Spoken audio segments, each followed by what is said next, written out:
अवधूत चिंतन श्री गुरुदेव दत्त श्री स्वामी समर्थ. तुम्हा सगळ्यांचं स्वामी श्रद्धा उपचारावर खूप खूप मनापासून स्वागत.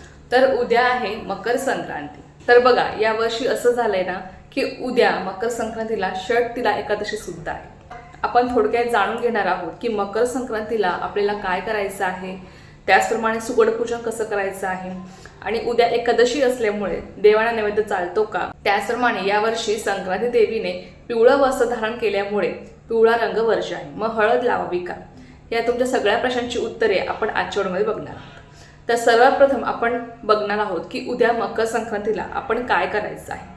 बघा, मकर संक्रांत हा आपल्या सगळ्या सुवासिनींचा आवडता सण आहे. तर उद्या सकाळी शुचिर्भूत होऊन लवकर उठून तुम्हाला सूर्याला जल अर्पण करायचं आहे. जसं मी तुम्हाला भोगीला सांगितलं आहे की आज बघा भोगी आहे आणि सगळ्यांनी सूर्याला जल अर्पण केलं असेल. सूर्याला जेव्हा आपण जल अर्पण करतो तेव्हा तांब्याच्या तांब्यामध्ये तुम्हाला पाणी घेऊन त्यामध्ये तुम्हाला चिमूटभर तीळ टाकायचे आहे. तर हा उपाय तुम्हाला मी सांगितला होता, जो आपल्याला उद्या सुद्धा म्हणजे मकर संक्रांतीला सुद्धा तुम्हाला करायचा आहे. त्यानंतर बघा, आपल्या घरातली देवपूजा तुम्हाला करायची आहे. देवांना स्नान घालताना सुद्धा पाण्यामध्ये थोडीशी तीळ टाका आणि त्या पाण्याने देवांना स्नान घाला. आता बघा, त्यानंतर आपण या दिवशी सुगड पूजन करत असतो. सुगड आता कोणी खण म्हणत असेल, कोणी त्याला बोळके म्हणत असेल. आपण सुगड पूजन करत असतो. आता सुगड पूजन कसं करायचं ते तुम्हाला थोडक्यामध्ये सांगते. दिवसभरामध्ये जेव्हा तुम्हाला वेळ मिळेल तेव्हा एका पाटावर किंवा चौरंगावर तुम्हाला पाच खण तुम्ही बोळके म्हणत असाल किंवा तुम्ही सुगड म्हणत असाल, प्रत्येक सुवासिनीने आपल्या नावाचे 5 खण पूजायलाच हवे. 5 खण आपल्या प्रत्येक सुवासिनीने पूजायलाच हवे. लक्षात घ्या, तुम्हाला 5 खण किंवा 5 बोळके किंवा 5 सुगड तुम्हाला खाली आधी थोडे तांदूळ टाकून घ्यायचे 5 ठिकाणी, आणि त्यावर तुम्हाला ते सुगड ते बोळके तुम्हाला ठेवून घ्यायचे आहेत. आणि त्यामध्ये जे आपलं वाणाचं सामान असतं, आता वाणाच्या सामानामध्ये बघा ज्या भाज्या असतात, जसं की पावटा असेल, वटाणा असेल, भुईमुगाच्या शेंगा असेल, गव्हाच्या ओंब्या असतील किंवा अन्य कोणत्या बोरं असेल, हरभरा असेल, ज्या काही भाज्या आपण आणणार आहोत, जे काही भाज्या असतात वाणाच्या सामानामध्ये, तुम्हाला त्यामध्ये प्रत्येकी 1-1, 2-2 असं प्रत्येक सुगडमध्ये 5 सुगडमध्ये तुम्हाला टाकून घ्यायचं आहे. त्यानंतर त्या प्रत्येकी 5 सुगडमध्ये तुम्हाला थोडेसे तीळ आणि थोडासा गूळ तुम्हाला टाकायचा आहे. कारण की तिळगुळाला या दिवशी खूप जास्त महत्त्व आहे. तुम्हाला सगळ्यांना माहीत असेल की मकर संक्रांतीला तिळगुळाला खूप जास्त महत्त्व आहे. त्यानंतर त्या खणांना किंवा त्या सुगडला किंवा त्या बोळक्यांना तुम्हाला हळद कुंकू लावायचं आहे. आणि ते जे काही वाण आहे जे आपण पुजलेलं आहे त्या बोळक्यामध्ये, ते तुम्हाला झाकून ठेवायचं आहे. त्यानंतर त्या वाणांना तुम्हाला धूप दीप ओवाळायचं आहे, अक्षदा अर्पण करायचे आहेत. तर असं तुम्हाला सुगड पूजन उद्याच्या दिवशी करायचं असतं. आता आपण हे जे काही वाण झाकून ठेवतो, आता कोणाकोणाकडे अशी पद्धत आहे की उद्याच्याच दिवशी ते व्यवसायाला जातात आणि उद्याच्याच दिवशी ते वाण देत असतात. तर तसं तुम्ही करू शकता. किंवा आमच्याकडे अशी पद्धत आहे की उद्या वाण झाकून ठेवतात आणि किंक्रांतीला म्हणजे करीच्या दिवशी तुम्हाला ते वाण द्यायचं असतं सुवासिनींना किंवा आपल्या घरातल्या देवांना. तसं तुम्ही करू शकता. तुमच्याकडे जशी पद्धत असेल त्या पद्धतीने तुम्ही वाण देऊ शकता. त्यानंतर आता बघा की सुगड पूजन, आता सगळ्यात प्रथम तर मकर संक्रांत हा दिवस 3 दिवसांचा असतो. पहिला असतो भोगी, दुसरा दिवस असतो मकर संक्रांतीचा आणि तिसरा दिवस असतो किंक्रांतीचा. आता बघा, यामागे एक अशी पौराणिक कथा आहे की संक्रासूर आणि किंक्रासूर नावाचे दैत्य, महाभयंकर हे दैत्य होते आणि त्यांनी लोकांचा खूप छळ केला.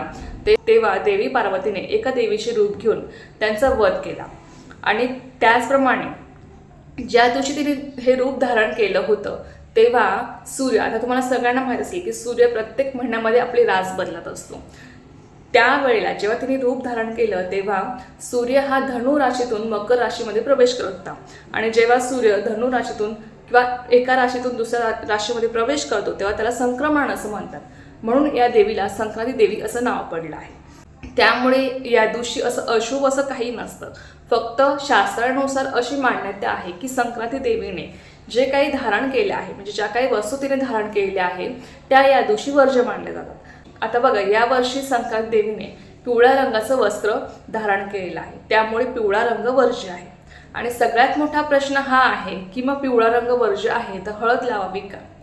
तर बघा, हळद हे आपल्या सौभाग्याचं लेणं आहे. आपल्या सौभाग्याचा सगळ्यात प्रमुख दागिना म्हणजे हळद कुंकू. आणि बघा, शास्त्रानुसार अशी मान्यता आहे की संक्रांती देवीने जे धारण केलं आहे ते आपल्याला वर्ज्य करायचं असतं. मग संक्रांती देवीने पिवळ्या रंगाचं वस्त्र धारण केलं आहे, त्यामुळे आपल्याला सगळ्यांना पिवळ्या रंगाचं वस्त्रच वर्ज्य करायचं आहे. हळदीचा याशी काही संबंध नाही. तुम्ही हळद नक्कीच लावू शकता. हळद हे सौभाग्याचं लेणं आहे. मी तुम्हाला सांगितलं की तो आपला एक मुख्य दागिना असतो, हळद कुंकू. त्यामुळे हळद आणि कुंकूला या दिवशी सगळ्यात जास्त मान आहे. हा सुवासिनीचा सण असतो.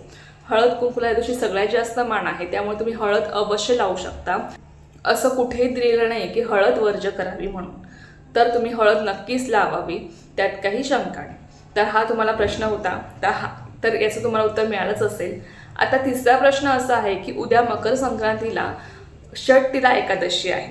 आता षटतिला एकादशी आहे, मग देवाना नैवेद्य चालतो का? असं म्हणतात की एकादशीला देवांना सुद्धा उपवास असतो. मग काही घरामध्ये या दिवशी नैवेद्य दाखवला जात नाही. तर सगळ्यात प्रथम देवांना कधीही उपवास नसतो.